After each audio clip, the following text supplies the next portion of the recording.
All right, hello everybody, and welcome back into another Beyond the Boards. Joined as always on this feature by James Henderson. And for those of you who haven't seen the last few, this is where we go back in the time capsule and go through some NC State recruiting stories from the past, some positive, some more infamous. And today's story is going to culminate on May 15th, 2012. And a lot of things happened on that day.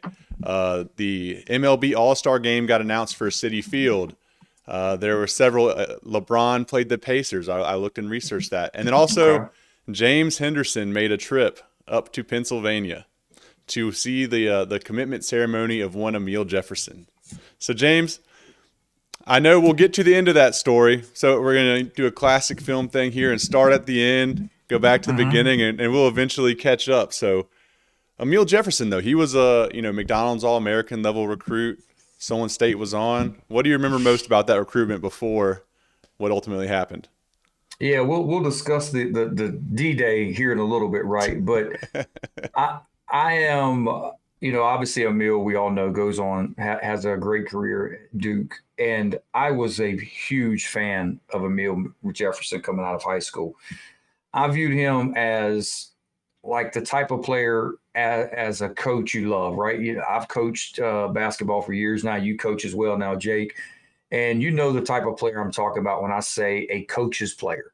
A like five-star glue piece is so hard to find. And what I mean by that is he was a McDonald's All-American. He was a top 25 player in the country. He actually that year led the NBA top 100 camp in scoring, which wasn't really his profile, right? Like scoring wasn't really Mm-hmm. what you truly coveted with Emil Jefferson. It was all the intangible pieces.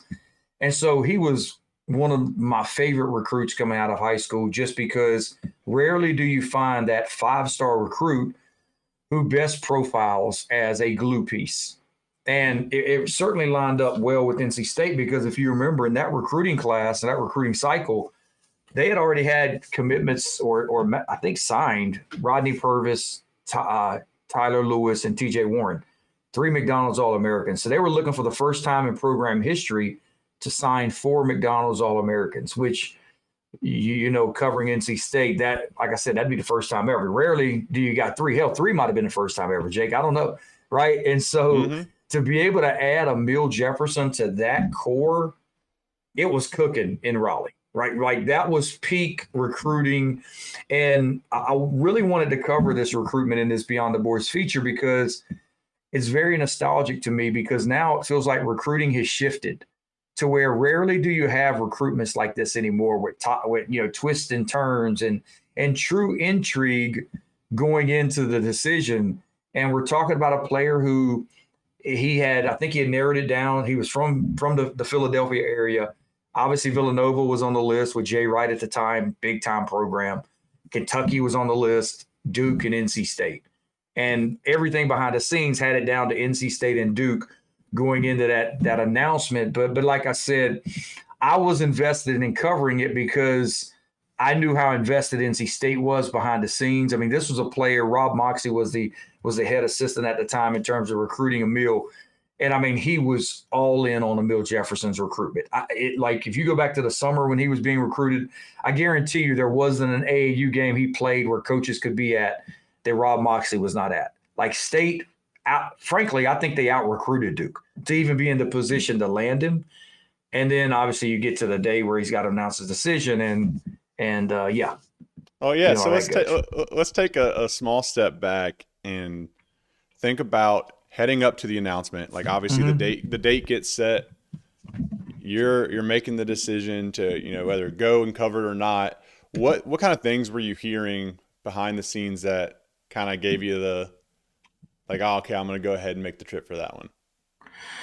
Well, yeah, look, I wasn't working with the biggest of budgets at that point, Mr. McSwain, and so to make that decision to go up to uh, to go up to Philadelphia and cover that recruitment, I had to feel pretty good about it for NC State. And so behind the scenes, there was a lot of positive momentum. There's a lot of positive buzz. I think NC State truly believed they were going to land Emil Jefferson.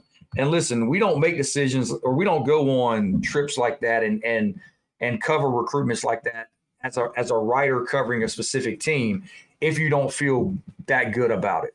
And so the intel I was getting was that NC State was in great shape. Now, I always am a little leery when you don't hear behind the scenes he's committed, right? It's we feel great. All signs point to us getting him. We think we're getting him. But I never got that we're getting him that I can recall. Now, it was very close. Like I think there was a lot of insinuation there for NC State that he was coming. But you never totally got, for at least on my end, that NC State knew they were getting Amile Jefferson. Everything was set in stone, nothing like that. But still, you felt so good about it, and there was such a good positive momentum on it that I chose to make that trip up to Philadelphia. I was going to stay the night, and ended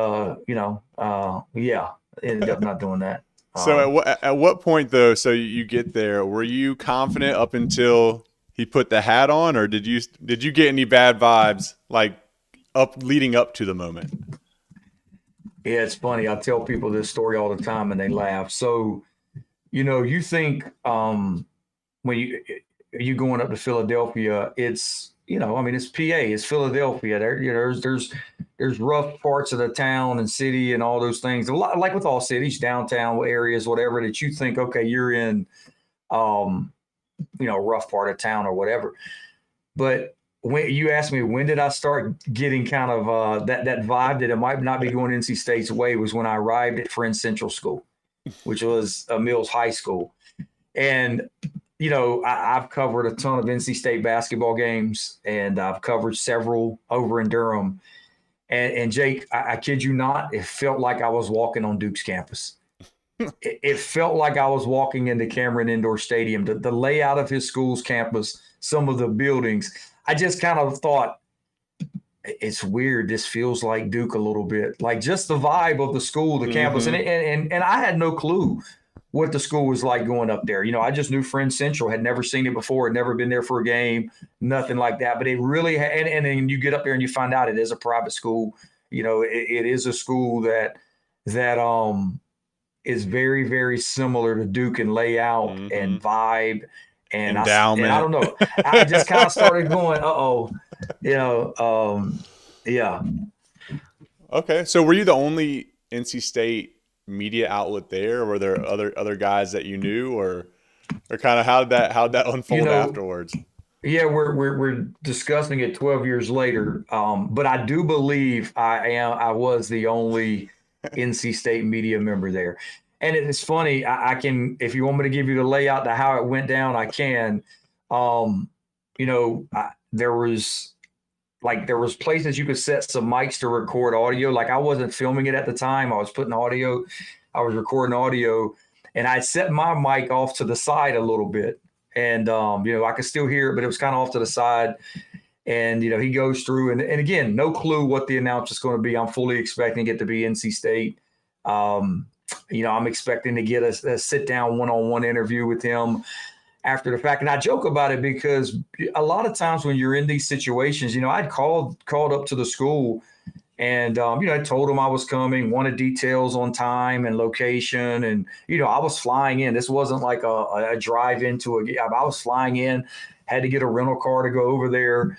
I was working the credit card a little bit on this one. And so, you tend to tell coaches that sometimes, and you hope you get a sense of, who you covering again? Hey, man, maybe you shouldn't be making this trip, right? Like, but I didn't get any of that. I remember a funny story. I don't know the player, and I won't name the writer who told me this, but a buddy of mine in recruiting, in a similar deal, he was covering North Carolina football recruiting.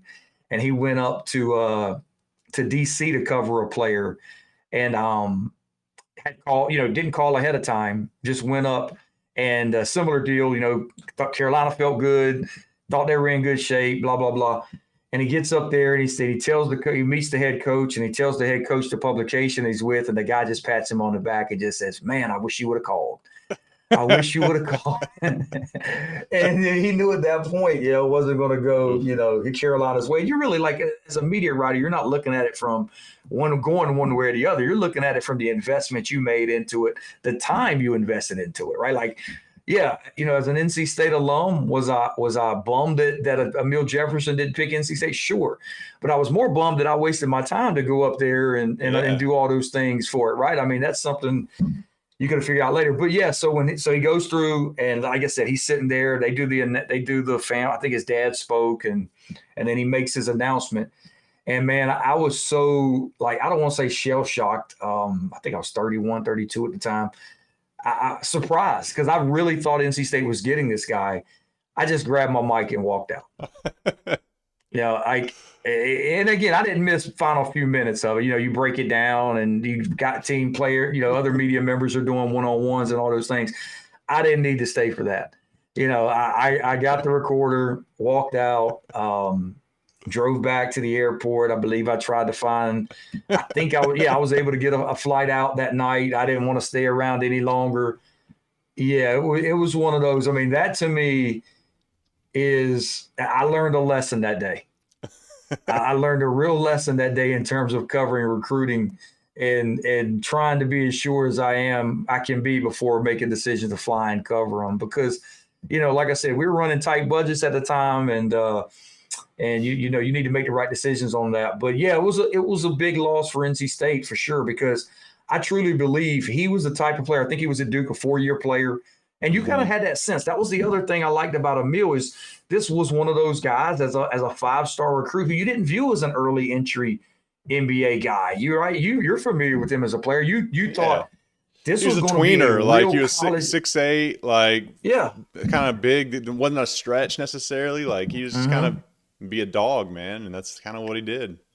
Yeah, I mean, and you expected him to be around your program for 4 years. Like, if NC State were able to land him, we don't know the trajectory of that program, right? Obviously that first year that you brought those freshmen in, you still had CJ and Lorenzo and those guys. But then the next year, Rodney left, and you had TJ there to carry the thing. What if you had TJ and Emile, Mm-hmm. right? Because Emile kind of got caught up a little bit in the talent over at Duke. And I think he ended up playing a major role later in his career there. But Mm-hmm. I think that was always the pitch for NC State was, hey, you've got a chance to have a bigger role here early on. But yeah, if you could have paired him with TJ Warren, who knows how that would have panned out for NC State. But yeah, from a recruitment standpoint, like I said, man, very few of them sting me, but that one stung in a lot of ways because of the investment in going up there and covering it. But also, like, I had it was one of those rare times I had blinders on, and I Mm-hmm. actually thought NC State was getting a guy when there were some rules there that you need to follow when you're covering these things that I kind of slipped up on and missed. But yeah, you asked me like this, where I started to turn a little bit. It was walking on campus, because I said, man, this feels like Duke. So the real question behind all this: have you been back to Philadelphia since then? No, no, no. The closest I've been is it's not very close. The closest I've been is Pittsburgh. My wife has family in Pittsburgh, so I've been up there. I have no intentions of going back to Philadelphia or any surrounding suburbs of Philadelphia, and certainly not Friends Central. But like I said, man, I mean Ooh. that's the thing about recruiting back then that is so great. I was talking with our football recruiting analyst Steve Williams about this recently. With the way the game has changed from a recruiting standpoint, to where you have social media so prevalent now, and players can use it to announce their top fives, and there's just not and they don't do leaders anymore. There's not a ton of drawn out Mm-mm. recruitments. It's just changed, and it's really unfortunate for a lot of younger fans of recruiting, because you may not get to experience things like that, like the toss, the twists and turns of a recruitment like Amile Jefferson's. And yeah, it was one that I know rocked NC State's coaching staff, because they thought they were getting him. Yeah, and I mean, to your point on recruiting, like, you got to miss those days. Like you think about it now, and it's like even you look at NC State over the past 3 months and the amount of 5-star kids they've had on campus, and it's just the hype and build up and excitement around it so different just because of how differently recruiting is handled now. Like you've got a Matthew Abel, basically a Mm-hmm. 5-star kid that materialized within 2 weeks, when as before when State was recruiting a Ryan Harrow or Rodney Purvis, like that was just a like months long saga of everyone just refreshing and trying to check up with it. So the days are gone though, man. Well, it's about coin now, right? It's about rev Mm-hmm. share, NIL, just as much as how much I like your school, how local you are, how much I like your coaching staff. Hey, can you make the finances work? But Yeah. the other change too, it's been the what is it, the unlimited official visits now, to Mm-hmm. where guys can just take as many official visits as they want. They don't even have to prioritize 5 schools anymore. I can visit Mm-hmm. anybody, and that's made it even harder to kind of figure out, because there was always, like I said, covering recruiting, there's always rules you can kind of follow. It's like, okay, you're unlikely to land a player if he doesn't schedule an official visit with you, right? Like Yep. if he sets 5 visits and you don't get one, You're done. yeah, the chances aren't pretty good you're going to get him. But if you're in that final 5, okay, you got a shot. Same thing. Do you get the first visit? There's weight with that. Do you get the last visit? There's weight with that. Well, now you got guys able to take 10, 15, 20 visits if they want to, Mm-hmm. and you've got NIL and revenue share changing the moment a guy comes on campus. It's totally different in the way it's handled now by the player and those around him. So, like I said, it's unfortunate for younger fans who truly love recruiting to not be able to experience the types of recruitments like Amile Jefferson. Like fans on our boards at InsidePackSports.com, they still give me hell about it, right? And joke with me about, going up there and having to live that one out, because that was a tough one. I don't venture too far from Raleigh these days, Well, Jake. well, hopefully, a Final Four or something can find its way up into Philadelphia, and by some luck of the universe, NC State will make it there, and you can break that Philadelphia curse, James. There you go. Well, that does it for today. So that's the story of Amile Jefferson. Feel free to drop a comment here about what you think we should do next, what NC State recruiting story you want to hear more about from the perspective of somebody who was a little bit inside of the insider circle there. Or go over to InsidePackSports.com. Feel free to subscribe. And if you let us know there, much higher likelihood we'll actually end up talking about it. But appreciate everyone being here today, and we hope to see you guys on the next one.